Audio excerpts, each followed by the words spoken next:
ஓம் சாய்ராம். என் அன்பு குழந்தையே, பொறுமையாக இரு. எல்லாவற்றுக்கும் காரணம் உண்டு.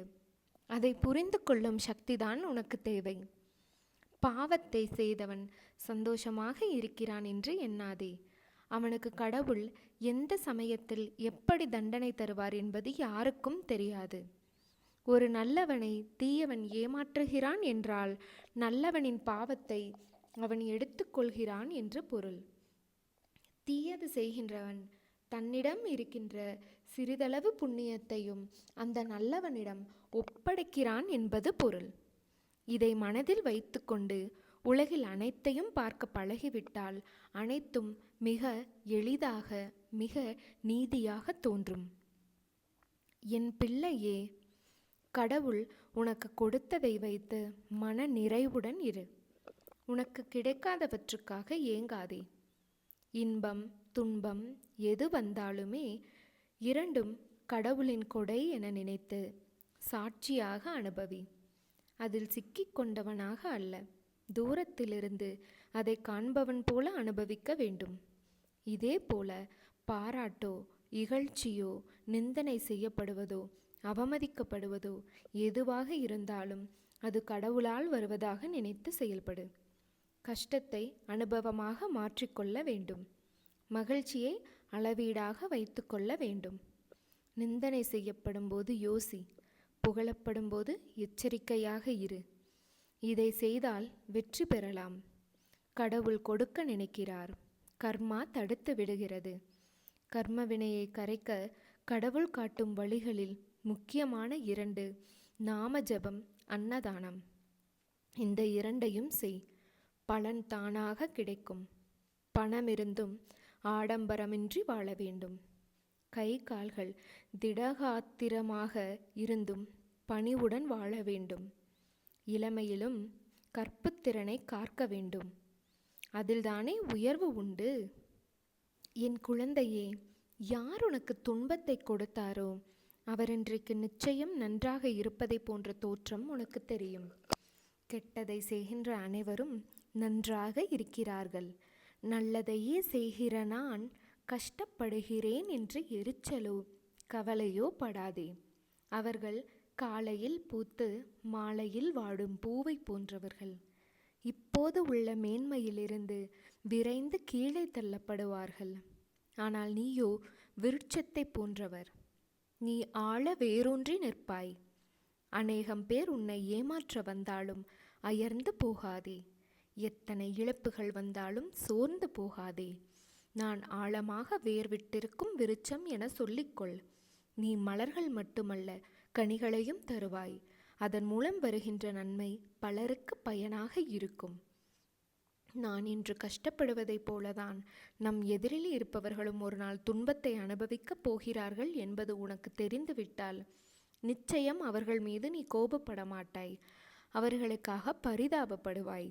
இன்று நான், நாளை நீ என்று சொல்லிக்கொள்வாய்.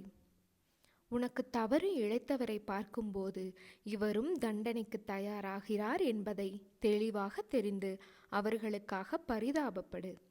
எந்த சூழ்நிலையிலும் நீ பாதிப்படைய மாட்டாய். ஏனெனில் உன் மனதை படிக்கின்ற நான் நிச்சயம் பல வெகுமதிகளை அள்ளித் தருவேன். இது இந்த சாயப்பாவின் சத்திய வாக்கு.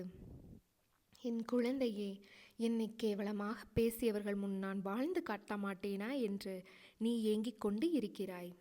கவலை கொள்ளாதே. சத்தியத்திற்கும் இந்த சாயப்பாவிற்கும் கட்டுப்பட்டு நேர்மையுடன் இருக்கும் நீ நிச்சயம் தடைகளை தகர்த்து வெற்றியடைவாய். இந்த உலகில் சிலர் எப்பொழுதும் மற்றவர்களை காயப்படுத்தி கொண்டுதான் இருப்பார்கள். அதைதான் இவர்கள் உனக்கும் இழைக்கிறார்கள்.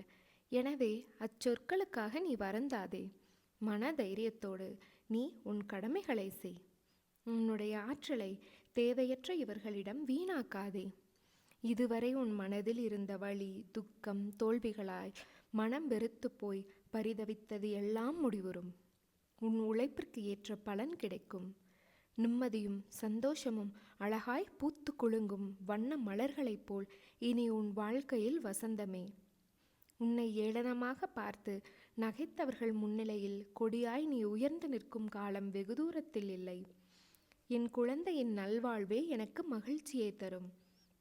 நீ நிச்சயம் தடைகளை தகர்த்து வெற்றியடைவாய். நான் அடைய வைப்பேன். நீ என் அன்பு பிள்ளை.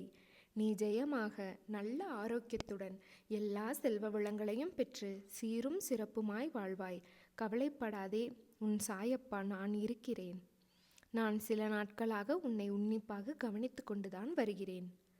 பாசம் பாசம் என ஏங்கி அந்த மாயையில் சிக்கி உருகுலைந்து விட்டாய். உண்மையான பாசத்திற்காக நீ ஏங்கும் ஏக்கத்தை என்னால் காண முடியவில்லை. இது மாயை நிறைந்த உலகம் என எத்தனையோ வழிகளில் உனக்கு அறிவுறுத்தி விட்டேன். ஆனால் நீ திரும்ப திரும்ப அந்த மாயை வலையில் சிக்கிக்கொண்டு வெளியேற தெரியாமல் தவிக்கின்றாய். இப்போது உனக்கு ஒன்று சொல்கிறேன் கேள். உளன நலனை விரும்பும் உறவுகளாக, அதாவது தாயாக, தந்தையாக, சகோதரனாக, குருவாக, உற்ற தோழனாக நான் இருக்கையில் நீ ஏன் இன்னொருவரின் பாசத்திற்காக ஏங்க வேண்டும்? உனக்குள் இருக்கும் எனக்காக நீ ஏங்கு. நீ ஏங்க தொடங்கும் போதே உன் சாயப்பா உன் அருகில் வந்து விடுவேன். உன்னை விரும்பும் நிரந்தர உறவாக உன்னுடன் உன் சாய் நான் இருப்பேன். இனி எப்படி இருக்க வேண்டும் என்பதை முடிவு செய்து விட்டாய் அல்லவா? அதையே பின்பற்று. நீ எதற்கும் கலங்க வேண்டியிருக்காது. நலமே பெருகட்டும், ஜெயமே உண்டாகட்டும். ஓம் ஸ்ரீ சாய்ராம்.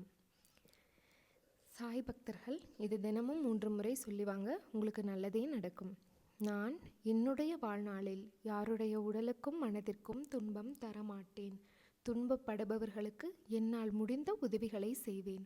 நான் என்னுடைய வாழ்நாளில் யாருடைய உடலுக்கும் மனதிற்கும் துன்பம் தரமாட்டேன். துன்பப்படுபவர்களுக்கு என்னால் முடிந்த உதவிகளை செய்வேன்.